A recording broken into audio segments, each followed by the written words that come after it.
Sofia langsung naksir pada Jason. Di sini juga terungkap bahwa dia ternyata adalah wanita pembunuh yang ada di awal film tadi. Malam harinya, biarawati muda, menarik, dan misterius itu bersantai di tempat tidurnya, menonton salah satu video musik Jason. Dia bahkan mencium Jason di layar laptop itu. Keesokan paginya, Suster Sofia memulai hari pertamanya di sekolah. Begitu berada di kelas, dia menatap Jason tetapi cemburu ketika dia melihat Jason dan Sarah saling menggoda satu sama lain. Kemudian, dengan sengaja dia menyuruh Sarah maju ke depan, yang mana membuat Sarah kesal. Seusai kelas, So berbagi kecurigaannya terhadap guru baru itu dengan Jason, tetapi Jason menepisnya dan pergi. Dia kemudian bertemu Sophia dan meminta maaf karena berperilaku buruk di kelas sebelumnya.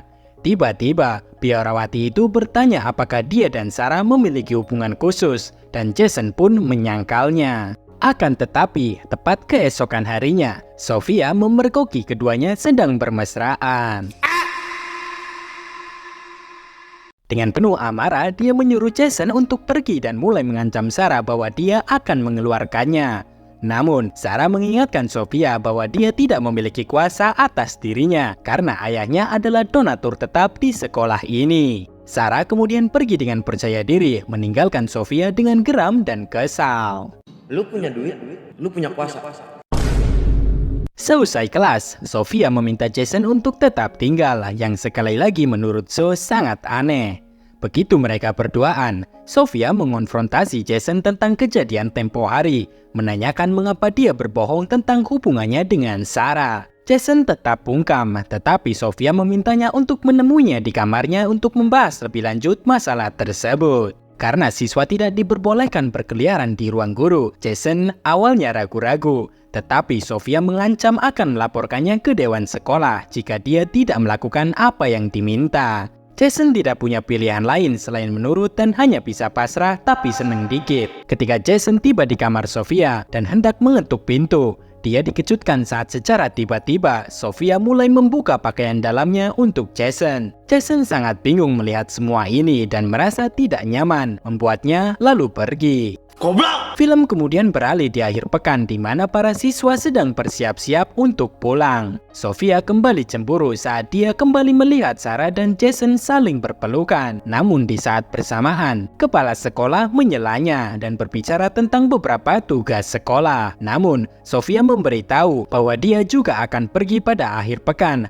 karena dia harus mengunjungi bibinya yang sedang sakit. Begitu kembali ke rumah, Jason pun bereuni dengan ayah dan ibunya. Dan setelah makan malam, dia pergi ke kolam untuk berenang dan menyendiri. Namun tanpa sepengetahuannya, Sophia yang terobsesi telah menguntitnya ke rumah. Dia dengan anehnya mengawasi Jason bermain gitar di tepi kolam renang. Selanjutnya, pada Senin malam saat para siswa kembali ke sekolah, Sophia menyelinap ke kamar asrama Zoe dan Sarah. Pada saat yang sama, kepala sekolah, Rebecca, memperhatikannya dan mulai mengikutinya. Selanjutnya, kembali ke Sophia yang saat ini sudah masuk ke dalam kamar anak perempuan dan menaruh bako kingkong di buku teks Sarah, berharap bisa membuatnya dikeluarkan dari sekolah. Setelah dia selesai, Sophia kembali ke kamarnya dan bertemu dengan kepala sekolah. Ketika ditanya mengapa dia berkeliaran di asrama putri selarut ini, Sophia berbohong, mengatakan dia sedang memantau keamanan. Mendengar hal ini, kepala sekolah pun pergi tapi tetap curiga dikit. Keesokan harinya di kelas, rencana jahat Sophia berhasil ketika dia meminta siswa untuk membuka buku teks mereka ke halaman tertentu. Sarah kaget melihat ada bako kingkong di bukunya, yang segera diambil Sophia dan dilaporkan ke kepala sekolah. Akibat hal ini, Sarah yang malang diskors dari sekolah. Tapi biarawati jahat itu masih belum selesai dengan rencananya. Dia meminta keamanan sekolah memeriksa asrama semua orang. Tidak mengherankan, mereka kembali menemukan sebotol intisari di kamar Jason. Ternyata dia juga menaruh botol itu di kamar Jason agar dia bisa membuatnya bergabung dengan pengabdian masyarakat sebagai hukuman yang akan memberinya alasan untuk merayunya lebih dekat. Di adegan berikutnya, semuanya berjalan dengan baik untuk Sophia. Dia mulai merayu Jason saat dia sedang bekerja di taman sekolah. Dia sengaja membuka kancing bajunya dan meskipun Jason merasa tidak nyaman pada awalnya, dia akhirnya tidak bisa mengalihkan pandangan darinya.